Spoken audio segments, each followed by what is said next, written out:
Once again, scientists proved that there's literally no problem in the world that food can't solve. Well, except for the ones that it can't, I guess.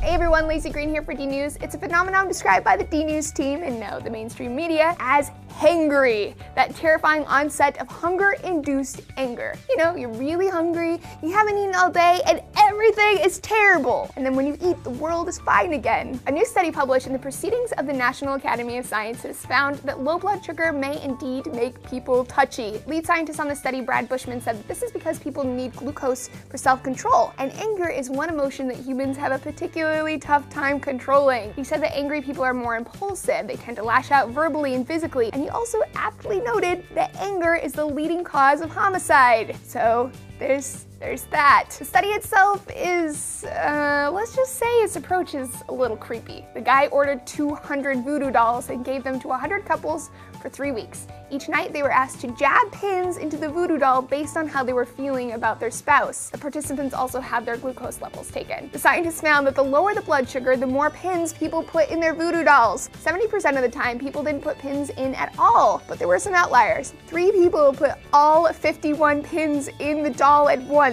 One person did so on multiple occasions. And I hope they checked in to make sure everything was going all right with those ones. It kind of confirms something that ancient wisdom has always told us is true, right? Being hungry makes you straight unpleasant, so please just eat something. However, the study has been heavily criticized by the scientific community because, for one, the author suggests that hunger can lead to violence in the publication, which is quite the claim. Scientists from Harvard and the Diabetics Institute in Boston are saying that Bushman went too far, that there's no good evidence that low blood sugar causes physical violence. But there is evidence of moodiness, which is where the study may have some validity. Another criticism is that pins in voodoo dolls may not be a really reliable way to measure irritability and aggression in the first place. And I gotta say, might have a point. In the meantime, it can't hurt to take Bushman's advice when it comes to important discussions with a lover. Do it when everyone's been fed. And of course, keep your relationship going strong by feeding yourself. This also has the advantage of keeping you alive. Thanks for joining me for D-News Peeps. Do you think that being hungry affects your mood? Tell me about it down below, and I'll see you next time with more science updates.